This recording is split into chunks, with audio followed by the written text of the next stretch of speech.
Con el gusto de que estén con nosotros y con el deseo de que se queden a lo largo de esta transmisión, yo soy Fernando Rivero y esta es una entrega más de ¿Qué ver? 3, 2, 1. Hoy, sin mayor preámbulo, me complace presentarme, complace decirles, compartirles que nos visita en cabina el señor Yanis Guerrero, que tiene mucho que platicar con nosotros, tiene mucho que compartir, pero hoy, en especial, Yanis, gracias por estar con nosotros. Vamos a hablar, en nuestra primera parte de la charla, de tu faceta como autor, ajá, como escritor, como investigador, como un todo que hoy se materializa en esto. Así es, amigo, la verdad estoy muy contento porque fíjate que, pues a mí me gusta contar historias. Yo creo que las historias son muy importantes para nosotros como sociedad, como personas mismos. Nos construimos a través de las historias que nos contamos. Por ejemplo, mi historia personal familiar, de decir pues que somos una familia que viene de un pueblo de Jalisco, pequeñito, y luego por parte de mi papá de Morelia, y luego cómo vienen a la Ciudad de México, mis abuelos, y finalmente todo eso son historias que me construyen a mí, que me dan un arraigo, que me dan una identidad. Y yo me di cuenta que había un faltante en las historias, porque yo veía que a los niños pequeños, a la primera infancia, era muy difícil encontrar, de hecho no encontré documentos que mostraran nuestra historia mexica, nuestras raíces, nuestra cultura, de una manera digna, de una manera amorosa, de una manera en la que nos pudiéramos sentir orgullosos. Entonces me di a la tarea de escribir este libro que se llama Pequeños Guerreros Mexicas, que pues aquí te los vengo a presentar. Oye, Yanis, esta inquietud que si bien ya nos estás compartiendo, nace de esa falta de encontrar un texto primero amigable, porque tampoco a un niño le puedes dar un tabique, ¿verdad? Que puede ser una gran investigación, pero que de entrada pues no es atractivo para un niño. Tú te dispones a hacer algo para niños, pero algo en donde hubiera un sustento, una investigación, pero algo que fuera alcanzable, entendible y aparte ilustrado. O sea, confluyen varias cosas en este proyecto. Sí, totalmente. Obviamente no te voy a mentir, uno no desmiente la cruz de su parroquia en el sentido de decir, pues yo me dedico al cine, ¿no?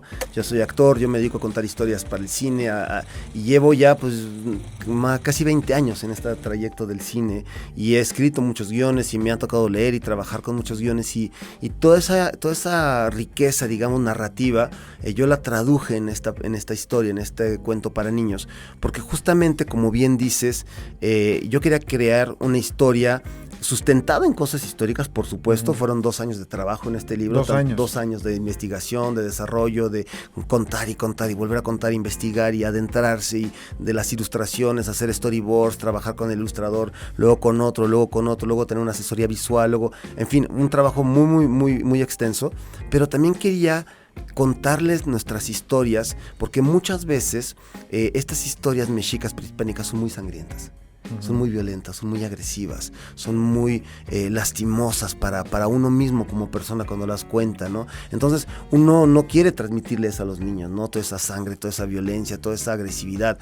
Porque no solo fuimos eso, también es una parte, es un pasaje por el que transitó nuestra cultura, pero no necesariamente nos define. No, y además todas las culturas lo tienen. A ver, yo quiero ver que me digan quién, ¿no? ¿Los rusos me vas a decir que no tenían? ¿Los franceses? Griegos, ¿Los griegos? ¿Los romanos acaso? ¿Los egipcios? O sea, todas las culturas. Y aún hoy en día, ¿no? ¿Qué quieres contar de tu cultura? ¿Qué quieres contar de tu país? Tú puedes enfocar un país, tú puedes irte a Francia y hablar de las maravillas de la literatura, pero también puedes hablar de todos los problemas que tienen de discriminación, de racismo, todos los problemas que tienen de segregación de las culturas, ¿no? En fin, entonces para mí era muy importante decidir qué contar, porque obviamente es una ficción y esa ficción te permite muchas licencias creativas, ¿no? Pero también con mucho respeto y con mucho conocimiento de lo que estaba sucediendo realmente. Yanis, ¿no? ¿Con qué te encontraste de esos pasajes que no sabías? Que cuando una vez que decidiste adentrarte en toda esta historia, investigar, seguramente fuiste jalando hilos, unos más que otros. ¿Te encontraste con algún escenario que no conocieras, que te sorprendiera de nuestra historia, que te cautivara? Yo creo que lo más bonito con lo que me encontré fue una visión distinta del mundo. Y una visión distinta del mundo en toda su concepción de otra cultura, porque las formas de ver las cosas, ¿no? Por ejemplo, estos que hoy en día se interpretan como dioses, pero que en realidad no eran dioses para ellos. Por ejemplo, te estoy hablando de Tlaloc o de cosas por el estilo que tú dices, es la diosa del agua o la diosa de las semillas o la diosa de la guerra, pero realmente eso es una concepción muy reciente, que no la veían eso en la cultura así, sino que veían las cosas como las cosas permanentes, las cosas que estaban antes de que tú llegaras y que van a estar después de que tú llegaras. Entonces, más bien, la manera en cómo hoy se ven es nuestra interpretación. Nuestra interpretación, claro. Y la también, moderna. Claro, y también eso es muy bonito porque, de nuevo, estamos volviendo a contar la historia. Hay un pasaje muy bonito que ahora fui al centro, al Templo Mayor, a ver justamente otras cosas, siguiendo investigando. Y hay pasajes muy bonitos en donde está el último discurso de Cuauhtémoc, parece ser, de memoria no te voy a decir de quién, pero creo que es de Cuauhtémoc, que habla justamente de todo esto, ¿no? De podrán quemar nuestras casas, podrán matar a nuestros padres y todo esto, pero no moriremos, nuestra cultura continuará. Y como bien dice, ¿no? Esta magnífica frase, mientras el mundo permanezca, no perecerá la fama y gloria de México Tenochtitlan, ¿no? Y justamente es eso, porque eso, ¿cómo se mantiene eso? Pues a través de nuestras historias, a través de nuestra cultura. Años después, retomando y míranos 500 años después, yo, un mexicano, contando la historia de unos pequeños guerreros mexicas que los niños hoy la ven y se sienten arraigados, quieren convertirse en la guerrera Ocelote y en el guerrero Águila y en el guerrero Quetzalcóatl y en la guerrera Loba. Porque aparte de todo, ahorita lo vamos a ver, pero me parece bien padre esto. Exactamente, exactamente. Yo le quería dar elementos a los niños para que se divirtieran, para que se pintaran, para que se transformaran, para que se vistieran. Un poco aspiracional, ¿no? Pues sí, digamos que ellos se sientan arraigados, que quieran ser esta guerrera jaguar, que quieran ser este guerrero águila, ¿no? Poder volar por los aires como el águila. Sí, porque bueno, pues si bien tienen oportunidad en su espectro de querer ser un hombre araña, de querer ser tanto superhéroe, que está bien porque es la época que les tocó vivir, eso no lo vamos a cuestionar. Pero antes de todos estos héroes, de toda esta cartera de héroes que se vuelven parte de su contexto, pues está esto. Claro, y como tú bien lo dices, los hombres araña, los hombres lo que sea de Superman, lo que sea, ¿no? Finalmente son de otras culturas, ¿no? Viven en Nueva York, viven en Ciudad Gótica, viven en otros lados. Estos no, estos viven aquí en la Ciudad de México. Estos recorren nuestras calles y recorren nuestros mercados y recorren nuestras avenidas y hay justamente imágenes de cómo era México Tenochtitlan antes, ¿no? Justamente, pues... La imagen del tianguis. Esta, ¿no? Por ejemplo, ya. También. ¿no? Abierta, claro. Donde tú puedes ver todo el agua, cómo estaba todo. Y luego también el tianguis, ¿no? Todo el tianguis con todos los alimentos que había antes. Y cómo había toda una estructura comercial. Totalmente, ¿no? Y además deja tu comercial, artística, literaria, poética, había poesía, música, canto. Por ejemplo, imaginar concebir que unos niños de 6 años en la época mexica, ¿cuál era su vida en México Tenochtitlan? ¿A qué jugaban? ¿Qué hacía un niño? ¿Qué travesuras hacían? ¿No? ¿Con qué juegos jugaban? ¿Cómo era despertarse y estar al lado del agua? ¿No? Y tener estas chinampas y tener estos caminos y tener estas cerámicas, estos colores, ¿cómo eran los colores? ¿No? Que era muy bonito. El trabajo en oro, el trabajo en jade, en obsidiana, en fin. Pues podríamos pasar horas, ¿no? Hablando de las maravillas de esta cultura. Y cómo eran preparados también en su camino, también tenían que tener una preparación guerrera. No, y fíjate justamente cómo lo dices, es muy interesante porque cómo eran preparados, uno puede ponerse a imaginar, ¿no? Puede abrir la imaginación y decir, ¿qué tan importante eran los niños y los padres para la cultura mexica? Que en su último discurso, antes de ir a la batalla, habla de ellos y dice, nuestras historias perdurarán para ellos y para nuestros niños y para nuestros padres y para nuestros abuelos. O sea, qué tan fuerte era la familia para ellos, ¿no? Que justamente cuando hablan de ellos, hablan de los niños, hablan de los padres, hablan de los abuelos, hablan de esa transmisión familiar que hoy en día la heredamos, no viene de ningún lado. ¿Por qué los mexicanos son tan familiares? Y también otra cosa muy interesante, el humor, la comedia, el chiste, el juego con las palabras, había adivinanzas, en fin, o sea, toda esta cosa que de repente son puertas que yo quiero abrir para que todos los niños puedan descubrirlas a través, pues, de estos pequeños guerreros que son mexicanos, que son mexicas, y cómo unos niños del presente que son mexicanos llegan a la gran Tenochtitlán y dicen, esto es México. No, esto no es México, esto es México Tenochtitlán. No, pero espérate, ¿por qué México? Tú lo pronuncias diferente, yo lo pronuncio México, entonces ¿cómo se dice, no? O sea, son niños que dicen... ¿Pero eran aztecas o eran mexicas? ¿O de dónde vienen? ¿O en qué momento se hace la fusión? ¿Quién ganó? ¿Peleaban? quién se hizo del territorio de quién, o eran uno mismo. Todo es que muchas veces se diluye con el paso del tiempo, que seguramente nos lo enseñaron, pero que no retenemos. Exactamente, y todo eso son preguntas que el libro abre. ¿Por qué? Porque justamente nos permite investigar más, nos permite sentarte con tu hijo, con tu sobrino, con tu nieto, con tu hermano, y leérselo y platicárselo y contárselo. Sí, mira, yo por aquí corría y así eran las aguas, y a mí todavía me tocó ver el canal de la Viga o el canal de no sé qué, y aquí había chinampas, y vámonos a Xochimilco a ver las chinampas y las trajineras y no sé qué, ¿no? Y justamente como tú dices, ¿no? De repente se nos olvida cuál es la historia, que finalmente los aztecas venían de Aztlán y ya cuando llegan a México se convierten en mexicas, ¿no? Entonces de ahí justamente son pequeñas sutilezas, pero están ahí, están en el libro, ¿no? ¿Cuáles sutilezas? Es parte de la historia que se va transformando, ¿no? Claro. Y se vuelve, bueno, al día de hoy, identidad para nosotros. No, y muchas cosas que a veces desconocemos porque no nos contamos esas historias y destacamos otras historias más sangrientas y es importante. Y eso si bien nos va, porque muchas veces no llega a abordar. No llega ni siquiera eso, en las escuelas no se llegan a abordar. No, es un hueco que finalmente, pues con. No sé si te lo digo ya aquí entre cuates, como que de alguna manera sí me entristecí un poco al ver que no había nada de eso. Dije, es un poco injusto que no se haya contado esta historia antes, ¿no?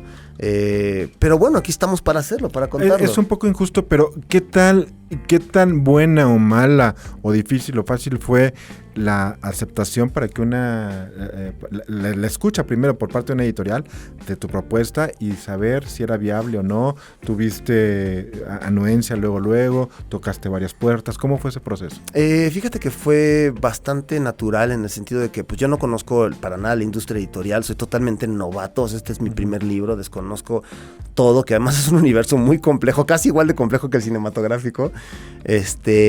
Cuando pensabas que ya sabías algo. Sí, cuando pensabas que ya sabes algo, no sabes nada.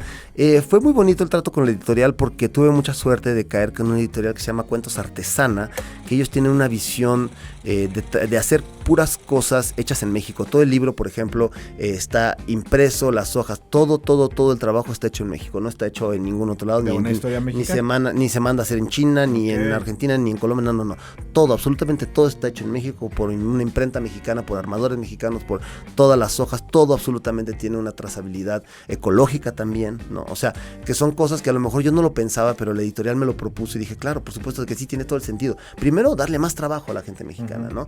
Y que este libro sea mexicano en todos los sentidos, pues me parece bellísimo.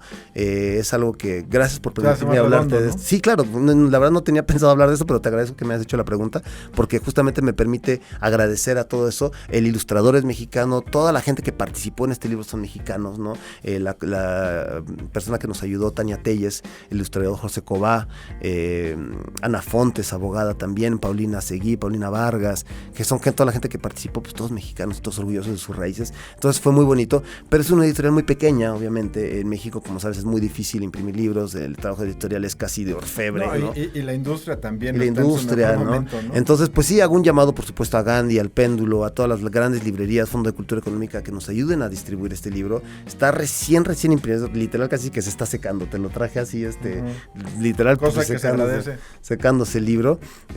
Y pues eso es muy importante porque justamente le permite a los padres tener una herramienta para comunicarles la historia, ¿no? Oye, Yanis, con respecto a todo lo que implica tener esto ya en las manos, 2 años de investigación, el buscar quién lo ilustrara, cómo tú lo habías concebido, el escuchar ideas, confrontar el sí y el no, hasta que estamos aquí.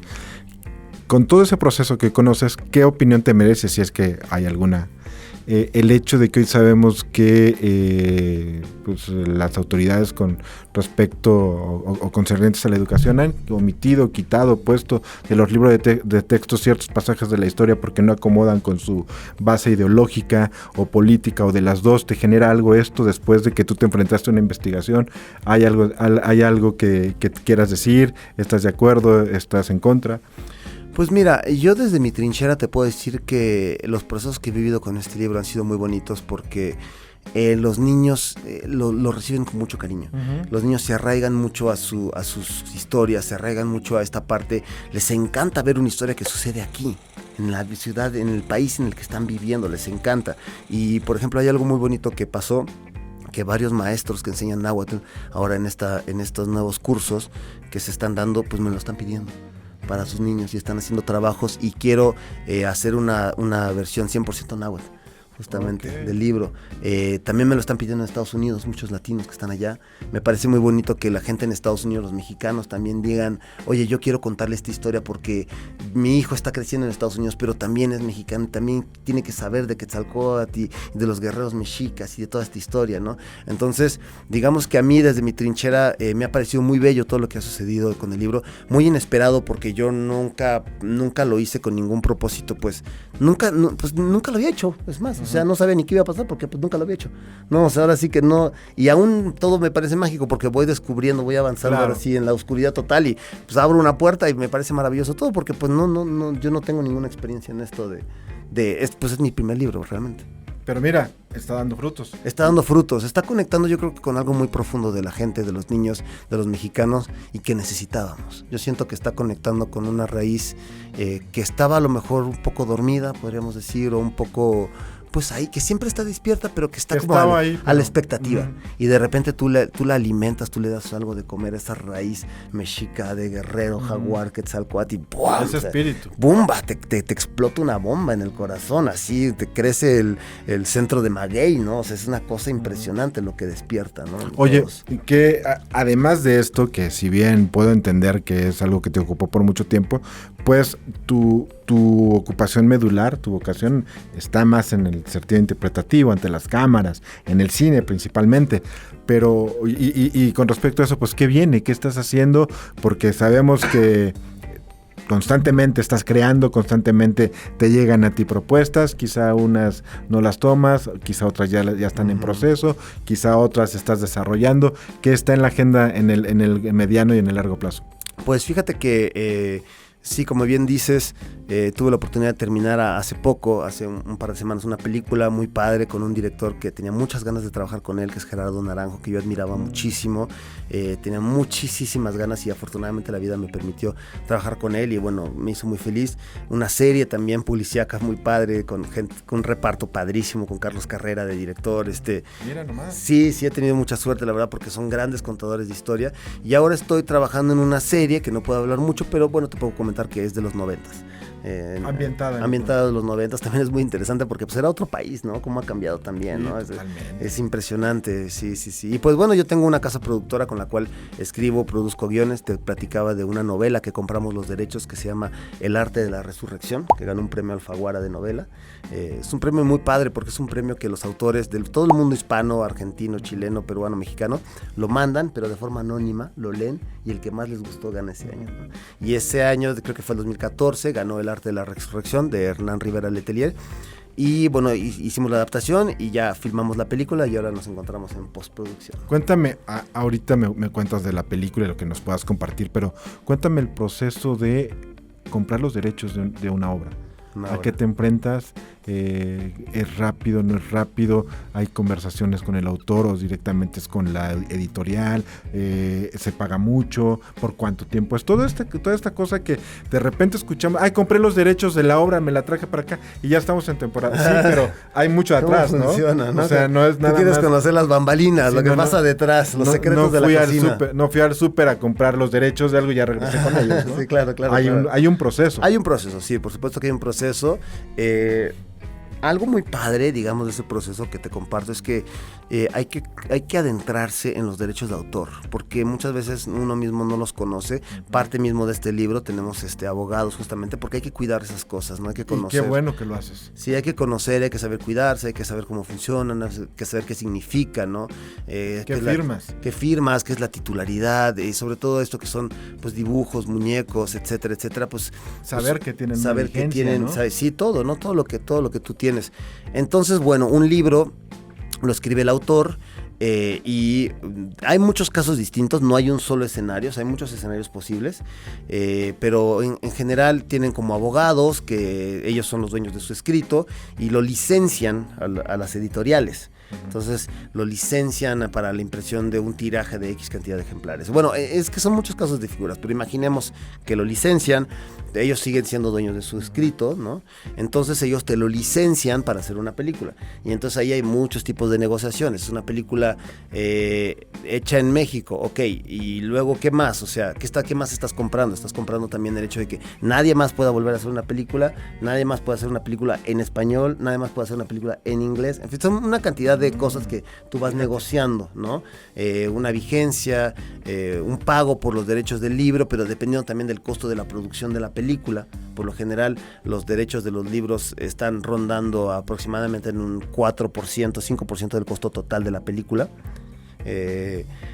Pero depende, son muchas negociaciones, también depende qué libro es. Si es un libro que nadie conoce y que nunca nadie ha pelado y que se imprimió una vez y quién sabe dónde fue a parar, pues es muy distinto que si es un libro que gana un premio Nobel de literatura, ¿me entiendes? No es lo mismo adaptar Pedro Páramo, ¿me entiendes? Que pues un libro que... Y luego también hay grandes sorpresas, tío, de esos textos que han estado ahí toda la vida sin que nadie los pele, el adaptador hace un gran trabajo, ¿no? Claro, porque muchos libros, por ejemplo, como los de García Márquez, o mismo Juan Rulfo, ¿no? La belleza del libro viene en las palabras, en la literatura. Y en lo que tú te imaginas, en cómo tu cerebro, tú generas un personaje. Te lo está contando García Márquez. Yo te apuesto que si te dan una página, no te dicen de quién es, si tú la lees, te dices, esto es García Márquez. O sea, esto suena como a García Márquez, ¿no? O a José Saramago también, ¿no? Que escribe sin puntos ni comas, ¿no? Entonces tú lees así y dices, esto es José Saramago de ley, ¿no? O Juan Rulfo, que te va a hablar de las voces, de los espíritus del pasado, de que vas a escuchar en la voz algo muy mexicano que le dijo Martina, ¿no? O sea, ¿sabes? Entonces, bueno, eso luego lo tienes que traducir a imágenes cinematográficas, y lograr ese efecto. Y lograr que te encontraste en la página. Claro, pero para mí ahí hay algo que esto es algo totalmente personal, pero yo lo que creo es que la solución de las adaptaciones son que la voz del director de cine sea muy potente. O sea, muchas veces se cree, me da impresión de que uno tiene que ilustrar exactamente lo que dice la página. Es decir, caía una gota sobre la hoja y entonces tú tienes que poner una cámara con la hoja sobre la gota, ¿no? La gota ahí que cae sobre la hoja. Porque aquí dice el libro esto y entonces yo tengo que hacer una toma así, ¿no? Y van caminando las pisadas secas por no sé qué. Pues ponte las pisadas secas. Y al final terminas haciendo una especie de película muy larga que no tiene mucho sentido cinematográfico y que es como que, pues eso ¿para qué? Una consecución de estampas. Una consecución de estampas que no funcionan en el cine. En cambio, si yo te digo, bueno, imagínate que vamos a hacer 100 años de soledad, pero la va a dirigir Almodóvar. Entonces vas a decir, eso ya me interesa, porque, entonces es la historia de 100 años de soledad. Una cosa muy alternativa. Claro, pero con un autor, con un creador, con una voz potente. Sí, ¿no? con una esencia. Con una esencia. Sí, claro. O yo te digo, imagínate, vamos a hacer Pedro Páramo, dirigida por Guillermo del Toro. ¿Qué? Monstruos, oscuridad. No, entonces dices, wow, no, eso es, o sea... o que la dirija Rifkin, sordidez. Sí, exactamente, ¿no? Exactamente. Desolación. Claro, ¿no? claro. Entonces, o sea, yo creo que eso para mí es la respuesta a las cosas. De repente hay directores que pues se respetan demasiado el libro, que está bien respetarlo, pero también es como de, pues casi que le pones un prompt y que haga las imágenes, ¿no? O sea, no se trata de ilustrarlo, se trata de entender lo que está pasando en la historia, entender la historia y traducir esa anécdota al cine, ¿no? Y entonces vienen grandes adaptaciones del cine con grandes autores, como por ejemplo como Agua para Chocolate, ¿me entiendes? Que tú dices, qué peliculón, pero claro, pero extrajo la obra, ¿no? Y así hay muchas anécdotas. La manera de entenderlo, cómo lo entendió y qué supo, cómo supo encontrar lo que era lo medular y recrearlo, porque bien dices, no puedes hacer una imagen de cada renglón. Y cada expresión artística tiene su lenguaje, tiene su forma de narrarse, ¿no? O sea, por ejemplo, yo te puedo decir una pintura de Pedro Páramo. Y la pintura tiene un lenguaje distinto. Y yo te puedo decir una canción de Pedro Páramo. Y la canción tiene una estructura de 3-4 minutos, con tal puente, no sé qué, lo que tú quieras, ¿no? Y una película, no, una película son 90 minutos, y tiene arcos, y tiene actos, y tiene diferentes cosas, ¿no? Que tienes que tener en cuenta. La técnica con la que el director decida contarlo en los planos, secuencias son muy largos, son muy cortos, la edición, la iluminación, porque en los intentos anteriores en la cinematografía nacional, Pedro Páramo no resultó ser lo que se esperaba de la obra, ¿no? La versión fílmica. Y al final... Sin embargo, ahora resultó ser la más ganadora en los premios, ¿no? Sí, bueno, los premios siempre son muy subjetivos, pero más que nada yo creo que lo interesante aquí es cómo tú traduces lo que está en el texto del libro al cine. Y en esa traducción hay que saber que vas a perder cosas, porque tú no puedes transmitir un libro de 200 páginas a una película de 90 minutos. Vas a perder cosas, vas a comprimir otras, pero tienes que extraer la idea, el tono, el humor. Yo ahora en esta adaptación que hice de El arte de la resurrección del libro, yo no sé, yo espero que el autor no espere mucho.